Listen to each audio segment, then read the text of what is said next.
Assalamualaikum warahmatullahi wabarakatuh.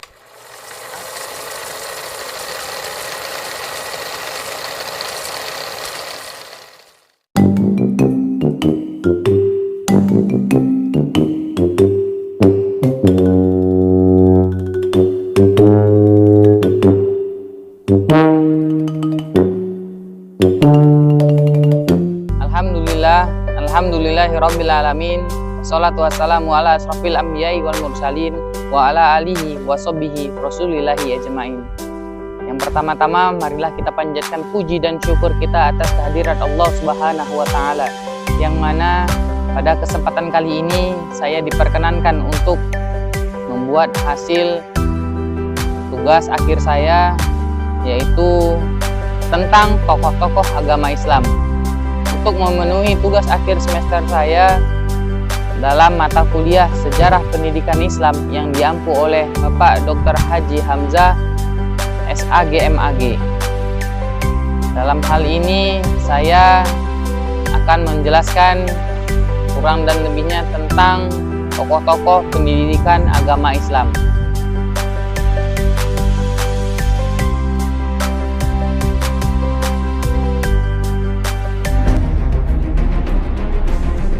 Yang pertama, Syekh Ibrahim Musa Parabek. Syekh Ibrahim Musa Parabek lahir tanggal 12 Syawal 1301 Hijriah atau 1884 Masehi di Desa Parabek, Bana Hampu, Bukit Tinggi.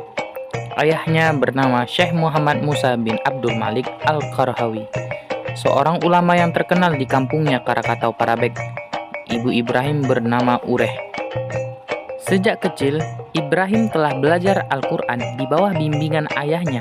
Pada usia 13 tahun, ia sudah khatam Quran. Pada usia yang masih muda, beliau dilepas orang tuanya pergi mengaji ke Surau Tuanku Matoai, Pekandangan Pariaman. Di sana beliau mempelajari ilmu nahwu dan sorof. Selanjutnya pindah ke Batu Taba di Surau Tuanku Matoangin. Beliau belajar fikih, kemudian ke Ladang Laweh mengaji dengan Tuanku Abdul Somad di Surau Biaro Ampe Angke. Beliau belajar dengan Syekh Jalaluddin Al-Qasai di Sungai Landai, Banu Hampu. Terakhir, beliau belajar dengan Tuanku Abdul Hamid di Suliki Payakumbuh. Dalam usia 19 tahun, beliau berangkat ke Mekah untuk mendalami ilmu agama beserta kakaknya Abdul Malik, tepatnya di bulan Rajab tahun 1320 Hijriah. Di Mekah beliau belajar mengaji pada Syekh Ahmad Khotib Al-Minangkabawi tahun 1815 sampai dengan 1915 yang menjadi Imam Masjidil Haram mazhab Syafi'i. Beliau juga dibimbing oleh Syekh Muhammad Jamil Jambe, Syekh Ali bin Husain, Syekh Mukhtar Al-Jawi, dan Syekh Yusuf Al-Hayat. Kedua, Muhammad Nasir.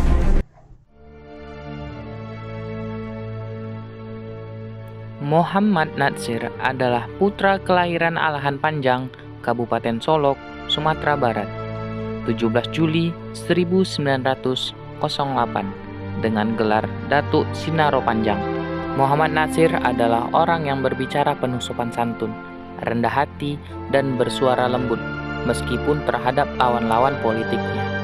Ia juga sangat bersahaja dengan kadang-kadang gemar bercanda dengan siapa saja yang menjadi teman bicaranya. Tanggal 15 April 1950, Nasir mengajukan mosi integral dalam sidang pleno parlemen yang secara aklamasi diterima oleh seluruh fraksi. Mosi ini memulihkan keutuhan bangsa Indonesia dalam Negara Kesatuan RI atau NKRI yang sebelumnya berbentuk serikat. Karena prestasi inilah Nasir diangkat menjadi Perdana Menteri. Bung Karno menganggap Nasir mempunyai konsep untuk menyelamatkan Republik melalui konstitusi. Pada masa revolusi kemerdekaan, Nasir pernah menjabat Wakil Ketua KNIP atau Komite Nasional Indonesia Pusat, yang waktu itu ketuanya dijabat oleh Asad Datuk Mudo, dan beberapa kali menjadi Menteri Penerangan. Natsir banyak berjasa untuk perkembangan dakwah Islam dan termasuk di antara sedikit tokoh-tokoh Indonesia dengan reputasi internasional. Dia pernah menjabat Presiden Liga Muslim Sedunia atau World Muslim Congress, Ketua Dewan Masjid Sedunia, anggota Dewan Eksekutif Rabitah Alam Islami yang berpusat di Mekkah. Sebagai mubalik, Natsir mendirikan Dewan Dakwah Islamiyah Indonesia yang mengirimkan mubalik ke seluruh Indonesia. Yang ketiga, Kiai Haji Ahmad Dahlan.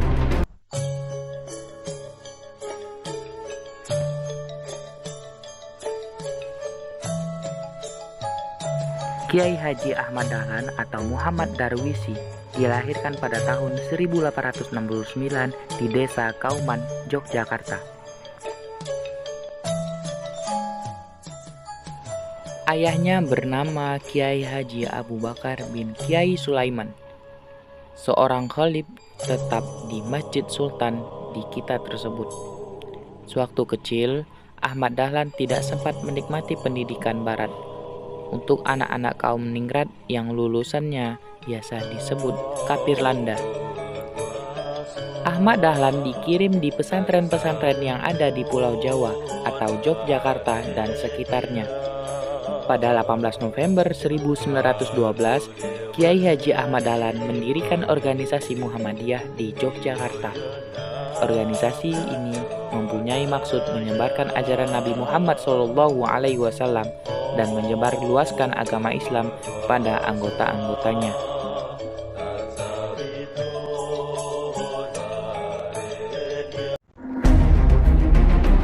Yang keempat, Kiai Haji Hasyim Asy'ari. Kiai Haji Hasyim Asy'ari lahir pada tanggal 24 Februari 1871 di Desa Gedang, Jombang, Jawa Timur. Riwayat pendidikannya dimulai dari fikih Islam, kajian terhadap fatwa-fatwa Hasyim Asy'ari atau penerbit PT LKIS Pelangi Aksara 2005.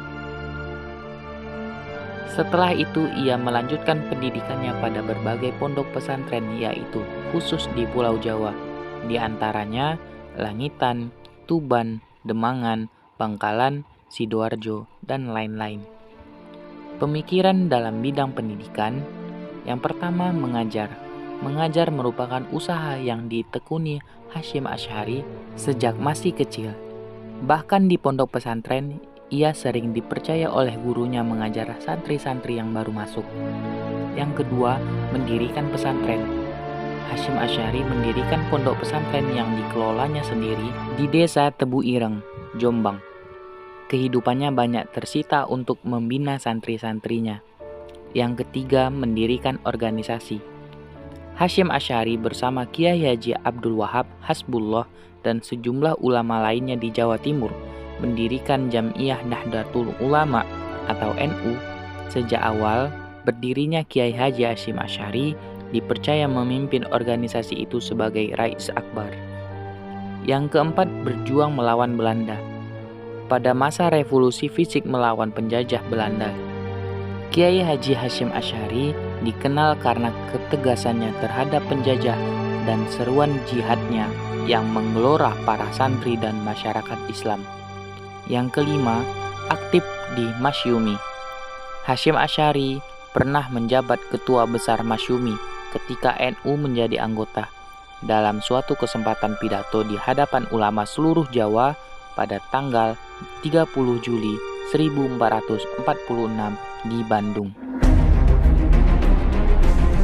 Yang kelima, Ki Hajar Dewantara.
the spring is joyously seen.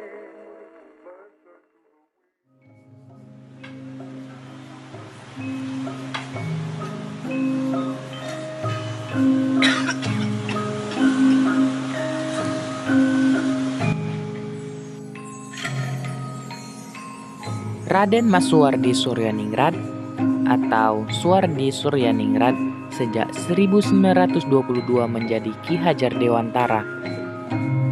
Beberapa menuliskan bunyi bahasa Jawanya dengan Ki Hajar Dewantoro. Lahir di Yogyakarta 2 Mei 1889. Meninggal di Yogyakarta 26 April 1950 pada umur 69 tahun. Selanjutnya disingkat sebagai Suwardi atau KHD, adalah aktivis pergerakan kemerdekaan Indonesia, kolumnis, politisi, dan pelopor pendidikan pribumi Indonesia dari zaman penjajahan Belanda. Ia adalah pendiri perguruan Taman Siswa, suatu lembaga pendidikan yang memberikan kesempatan bagi para pribumi jelata untuk bisa memperoleh hak pendidikan seperti halnya pada priai maupun orang-orang Belanda. Tanggal kelahirannya sekarang diperingati di Indonesia sebagai Hari Pendidikan Nasional. Bagian dari semboyan ciptaannya, Tut Wuri Handayani, menjadi slogan Kementerian Pendidikan Nasional Indonesia. Namanya diabadikan sebagai salah sebuah nama kapal perang Indonesia, KRI Ki Hajar Dewantara. Potret dirinya diabadikan pada uang kertas pecahan Rp20.000 tahun emisi 1998. Ia dikukuhkan sebagai pahlawan nasional yang kedua oleh Presiden RI, yaitu Soekarno-Hatta. Pada 28 November 1959, Surat Keputusan Presiden Republik Indonesia nomor 305 tahun 1959, tanggal 28 November 1959.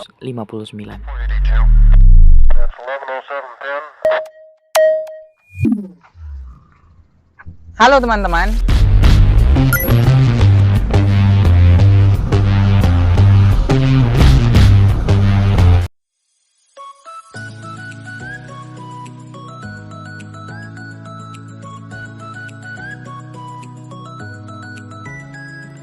Sekolah Tinggi Agama Islam STAI Ibnu Sina, perguruan tinggi agama Islam terkemuka dan unggul berlandaskan ilmu-ilmu keislaman. Berdiri pada tanggal 31 Juli 1998 sebagai wujud dari keinginan masyarakat untuk memiliki perguruan tinggi keagamaan Islam di Kota Batam. STAI Ibnu Sina Batam dalam proses pendidikannya menjalankan kegiatan akademik yang bermutu berdasarkan ilmu-ilmu keislaman. Saat ini, STAI Ibnu Sina Batam memiliki jurusan dan program studi S1 Pendidikan Agama Islam, S1 Muamalah atau Hukum Ekonomi Syariah, S1 Pendidikan Islam Anak Usia Dini. Bismillahirrahmanirrahim. Assalamualaikum warahmatullahi wabarakatuh.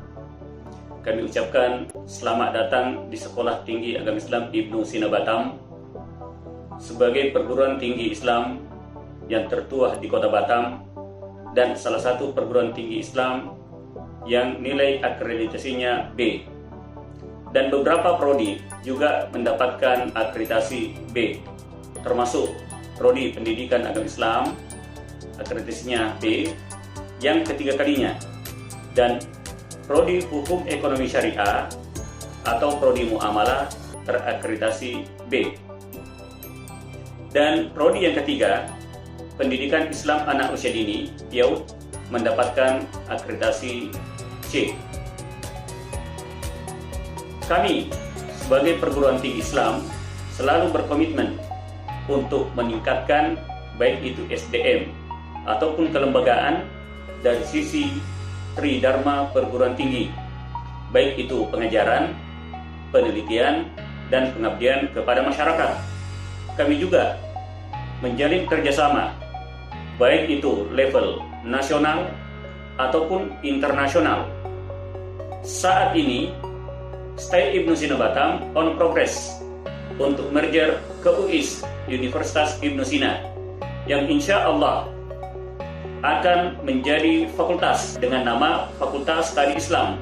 Dan sekarang ini kami mengusahakan untuk membuka program pasca sarjana dengan nama Prodi Pendidikan Agama Islam. Bersama STAI Ibnu Sina Batam, kita mewujudkan masyarakat madani tahun 2030. STAI Ibnu Sina Batam, profesional dan religius.